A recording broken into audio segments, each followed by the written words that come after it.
Our electricity bill suddenly shot up. Panicked, I called the power company. A worker arrived and, looking puzzled, asked, "Did you see this wire before?"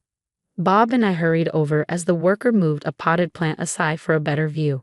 There, from our outdoor outlet, stretched a strange wire leading to my in-laws' house. "Do you recognize this wire?" The worker's question made Bob and me exchange knowing glances. "Hey Bob, could this be?" "Yeah, no doubt. This explains our crazy electric bill." Bob unplugs the wire quickly. Suddenly, a loud scream comes from my in-laws' place. "What?" "It's probably my mother-in-law." Then there's frantic muttering. The voice grows louder, and suddenly, my mother-in-law jumps out from the bushes. I'm Mary Johnson, a 32-year-old stay-at-home mom.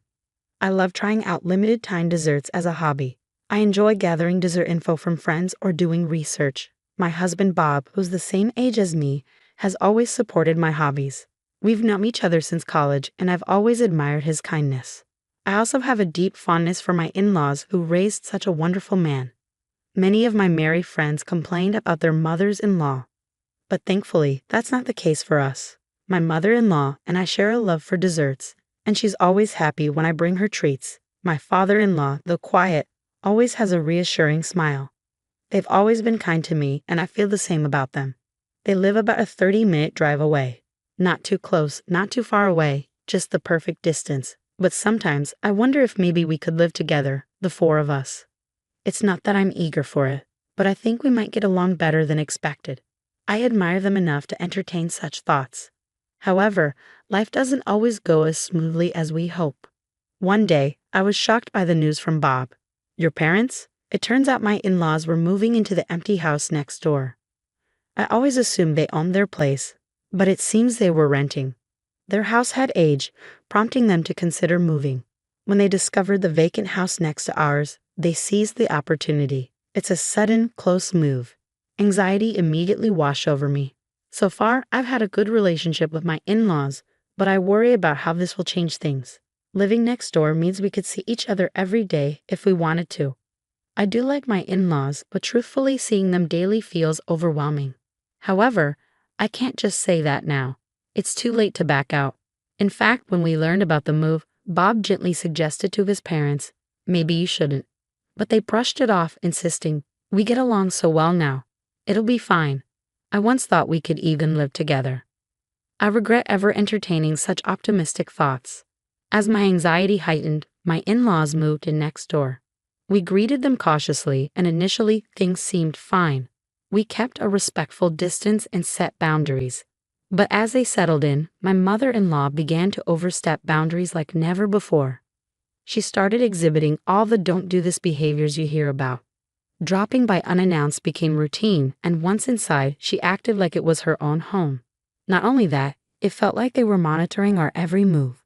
Then, on the day my mother-in-law showed up uninvited and commented on our dinner, she said something unbelievable.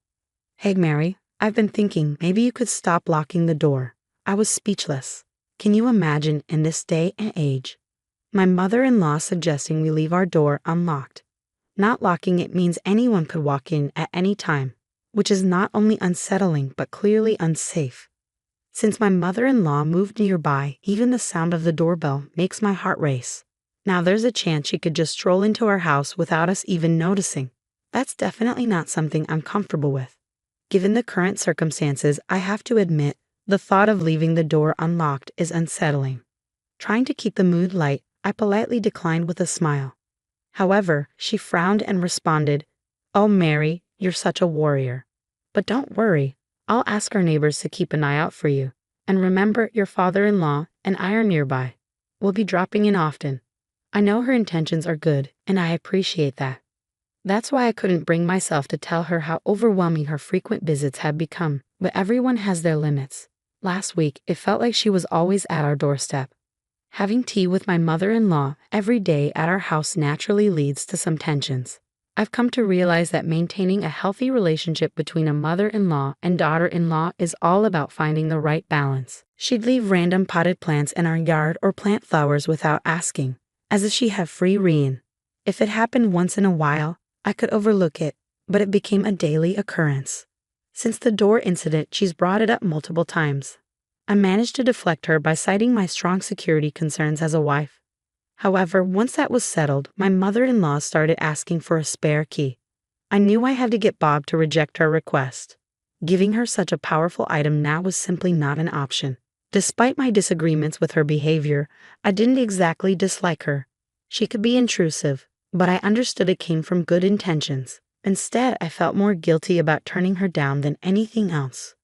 But over time, those feelings began to shift. Whether it was me, her, or both of us changing, I couldn't say.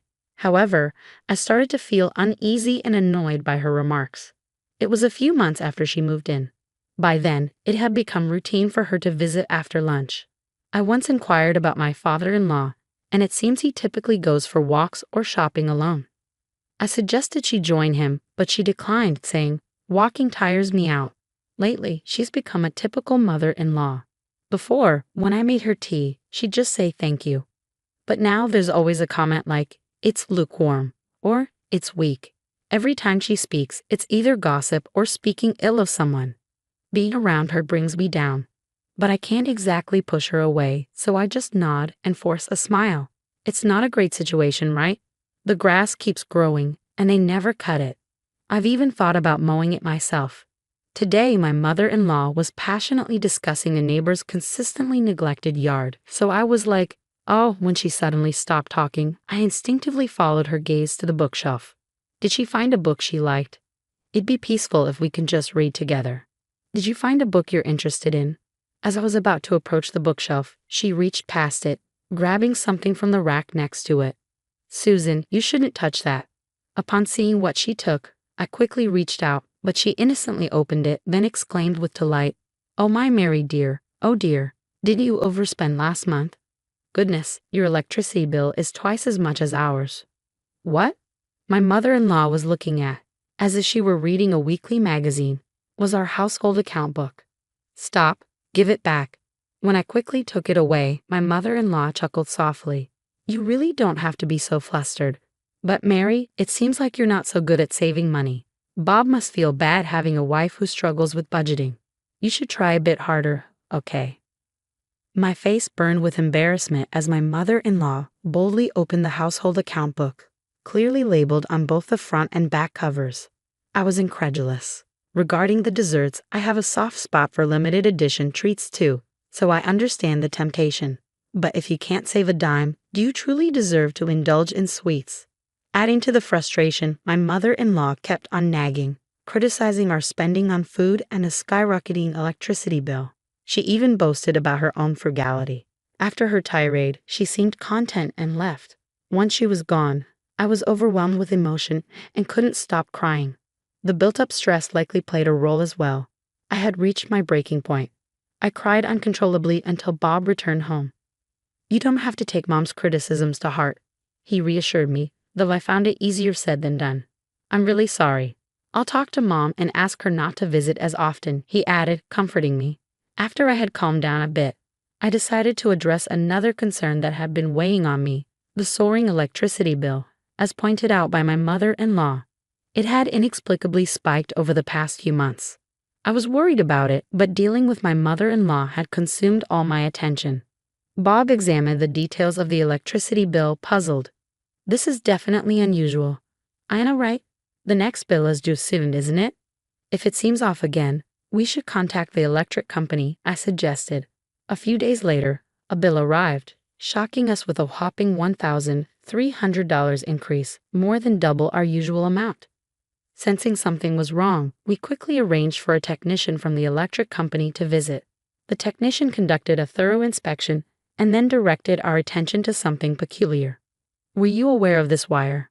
As Bob and I approached, the technician gently moved a potted plant, revealing an external outlet hidden beneath its long leaves. We had forgotten about it since we never used it after building the house. From that outlet, the technician pointed out, a wire extends, leading towards my in-laws' house. "Do you know anything about this wire?" At the technician's question, Bob and I exchanged knowing glances. We both had a suspicion. "Hey Bob, could this be?" "Yeah, without a doubt. This explains our sky-high electric bill." To confirm, we followed the wire with the technician, navigating through bushes and tall weeds. True enough, The wire led to my in-laws' storage shed. We couldn't see where it connected from our vantage point, but it was evident that it had something to do with their house. The technician, with a serious expression, asked, "Should I call the police?" "No, we might have to, but let's talk to them first. This house belongs to our parents after all," I explained. The worker initially seemed tense, perhaps suspecting theft of electricity, but upon realizing it was a family home, his expression softened with relief. "Oh, I see. I'll be on my way then." "Yes, thank you for taking the time to come out here. We really appreciate it," I replied gratefully. We escorted him to his vehicle and watched him drive off. After he left, Bob and I turned to each other, lost in thought. Bob let out a heavy sigh, resting his head in his hands. "I'm sorry for having a mother like that," he said with a hint of frustration. "It's hard to say. Don't worry about it. What should we do next?" If it's like any other day, Bob's parents are probably home right now. Should we confront them directly, or should we come up with a plan first? Bob, his hand covering his mouth, began to walk towards the external outlet. Thanks to the employee who had moved the potted plant earlier, the outlet was now clearly visible. Come to think of it, maybe his mother intentionally placed the potted plant here to conceal this outlet. Though I hate to suspect, I can't think of any other reason. I wonder what this is connected to, I mused. Suddenly, Bob reached out and swiftly unplugged the wire. "Wait, is it okay to unplug that?" I asked, a bit concerned. "I just did. The thought of them calmly stealing our electricity all this time makes me furious," Bob replied indignantly. "Anyway, we have the employee as a witness. I won't let them make any excuses. If necessary, we have that as well," he added firmly. "That's true." I nodded in agreement, feeling determined. Suddenly, a piercing scream echoed from Bob's parents' house, likely my mother-in-law's. Moments later, we heard frantic muttering and the voices started approaching us. Then, with great force, my mother-in-law burst out from behind the hedge, clearly not expecting to find us there. Upon seeing us, she let out a surprised gasp. "What are you two doing here?" she snapped. I stood tall and replied, "Susan, do you have business in our yard? You seem quite flustered." She looked away, visibly uncomfortable. Meanwhile, Bob held onto the removed wire firmly. When my mother-in-law exclaimed, "Oh," and tried to snatch it from Bob, he deftly hid it behind his back. "What are you doing?" she demanded. "No, that's what I should be asking you," Bob retorted, thrusting a wire in front of her face. "This was plugged into our outlet." He emphasized the word "our." My mother-in-law's eyes darted around, and then she defensively looked upwards. "So what? Do you know where this wire goes?" "I have no idea," she admitted. "Just plug it back in now. Things are a mess here since you pulled it out." I couldn't believe her audacity. She was essentially admitting to causing the issue without any remorse. But my mother-in-law seemed more panicked than guilty. I understood why she was so flustered. Smiling reassuringly, I spoke up. "Susan, please calm down. Let's discuss this calmly. How can we plug in a wire when we don't know where it leads? This is our outlet, right? It's not so simple to just plug it in, especially when we don't understand its purpose," I insisted. My mother-in-law squirmed uncomfortably. "Oh, Susan, remember what you said to me? You lectured me about not wasting electricity and criticized Bob for having a wife who couldn't save on energy." "Well now," she trailed off, clearly flustered. "I won't make it in time," I heard her mutter under her breath. "What time is it now?" "It's 9:57. "Oh no, I'm going to be late." With that, my mother-in-law hastily left, stumbling as she went. Bob looked perplexed by his mother's odd behavior, and I quietly explained the reason to him. "Huh? Is that what you meant?" he mused. "So if we stick around, she'll show up again." "Exactly," I confirmed. Bob tossed the wire aside, and we returned inside the house. Shortly after, I heard a rattling sound at the front door, followed by the doorbell ringing. "It's my mother-in-law," I announced as I unlocked the door and opened it. "Hello, Susan," she greeted, pushing past me and entering the house. She seemed visibly upset, her footsteps echoing heavily as she made her way to the living room and plopped down onto the sofa. Bob, who was already there, looked puzzled, but before he could speak, my mother-in-law interjected. "Oh, I'm thirsty. Is the tea not ready yet?" "You're so slow. It's common courtesy to act before being told, you know," she complained. "And another thing, why do you always lock the door?" Everyone in the neighborhood thinks I have a standoffish daughter-in-law. There's nothing valuable in this house anyway. It's just pretentious and annoying, she continued to grumble. Oh, it's hopeless. I had enough, I declared, grabbing the half-empty plastic bottle nearby and slamming it down on the table in front of my stunned mother-in-law. She sat there, eyes wide with shock. Here you go, Mary, your water. You said there's nothing worth stealing in this house. But unfortunately, there were deceitful and sneaky people out there, like those who steal electricity. I could see the panic in her eyes as I sat beside her. Despite being so close, she couldn't bring herself to meet my gaze, her face drained of color. Mary, what's wrong? You seem different, I remarked. Really, Susan? Even I have my limits. Did you think I was some sort of deity? I tried to lighten the mood with humor, but she seemed as terrified as if she'd encountered a demon. Turning to Bob for help, she found him shaking his head. With her daughter-in-law transformed into something akin to a demon beside her, and Bob unwilling to aid her, my mother-in-law's next move was unsurprising. I apologize. I just remembered an errand I need to attend to, she stammered, attempting to leave. You're not going anywhere, I asserted, pushing her shoulder as she rose from the couch, causing her to sink back into the cushions. Mary, I really must. She began, but I interrupted. You were the one who claimed to be thirsty, weren't you? You made a fuss, and now you're saying you can't drink water. Quite hypocritical, don't you think? Tears welled in her eyes as she reached for her bottle. But this time, Bob intervened. My mother-in-law seemed momentarily relieved, but she was still adamant about not letting me drink the remaining water. Now the real problem begins, I continued sternly. When did you start stealing our electricity? You often accuse me of theft, which is a terrible accusation. But the wire plugged into my outlet actually originates from your house, doesn't it? My mother-in-law struggled to come up with a plausible excuse, opening and closing her mouth several times as she pondered how to extricate herself from the situation. To be honest, she's backed into a corner. Is she clueless? All she has to do now is up to it and say sorry. I mused, but it seemed fate had thrown my mother-in-law a lifeline. The doorbell rang, and upon answering, I found my father-in-law standing there. Is Susan around? Apparently, he had stepped out for a quick shopping trip. Returning home, he found the front door unlocked and the TV still on, but his wife was nowhere to be found. Understandably, he was concerned. Spotting her chance, my mother-in-law rushed to him, tears streaming down her face. My father-in-law looked rather embarrassed by his wife's distressed state. Sensing the need to clarify everything, Bob stepped in and recounted the situation from the beginning. After pondering for a moment, my father-in-law began to speak slowly. Isn't there some misunderstanding? Naturally, he found it hard to believe that his own wife had been secretly tapping into their son's electricity supply. Then who did the wiring? Do you think a stranger would go through the trouble of connecting someone else's wiring to another house? My father-in-law pondered, crossing his arms in thought. Eventually, he nodded and suggested, let's go take a look first, rising from his seat. However, my mother-in-law, clearly flustered, attempted to intervene.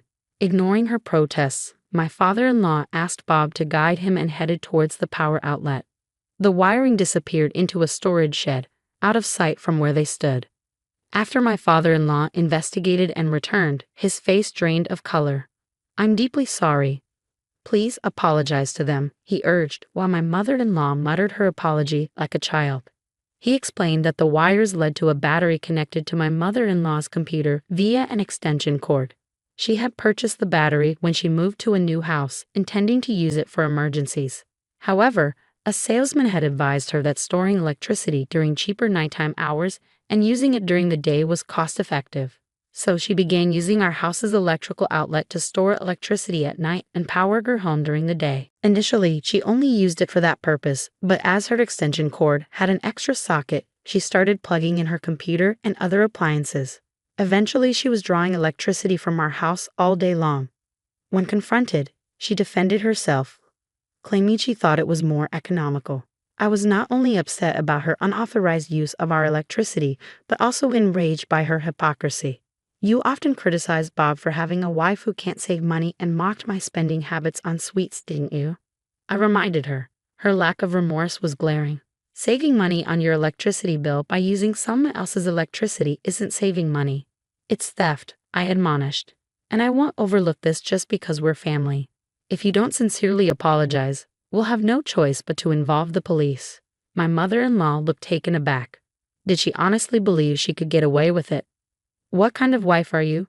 Are you willing to betray your own family? I retorted sharply. Let's not distort things. We're a family, and we just want to ensure everything is fair, I countered. As I reached for my phone, she panicked and lunged towards me, but Bob intercepted her. You have no evidence, she protested desperately. With all this evidence, do we need more? If so, we can provide something even more conclusive, I declared, gesturing towards the roof. My mother-in-law strained to see, and her face drained of color. Yes, our house had security cameras installed, and by chance, the area around the outlet fell within their range. My mother-in-law let out a soft gasp of distress. Is this proof enough? I questioned. Oh, and one more thing. Is there something else? I added. You were in a hurry today because of the limited edition dessert release, weren't you? I teased, flashing a sly smile. Indeed. I had a friend purchase it for me, so I managed to secure it safely. If you hadn't been so fixated on siphoning electricity, you might have been able to order it online. What a pity, I remarked. My mother-in-law collapsed to the ground, trembling and defeated. After discussing it with Bob, we decided against involving the police. While she had confessed and we had evidence, it seemed more trouble than it was worth. Plus, considering she was family, there was a chance it would be overlooked anyway. Instead, we agreed that my in-laws would cover the electricity they used and provide additional compensation for the inconvenience caused. Despite the inevitable awkwardness of living in close proximity, it was a necessary step for my peace of mind. As tensions rose, our interactions with my in-laws dwindled. Then we received unexpected news. They decided to move back to their previous house. Rumors about electricity theft, particularly involving my mother-in-law, had spread, deeply upsetting her. She tearfully expressed her desire to return to their old home. Surprisingly, I discovered that my mother-in-law didn't have the strong relationships with her neighbors that I had assumed. Instead, she was treated delicately, like a fragile object. After covering the compensation and moving costs, my in-laws found themselves financially strained. However, we made it clear that we wouldn't be offering any financial assistance. It's up to them to adjust their spending habits and manage on their own. With my mother-in-law gone, I've been enjoying life to the fullest each day. Our electric bill has significantly decreased, and now I'm contemplating which dessert to indulge in next.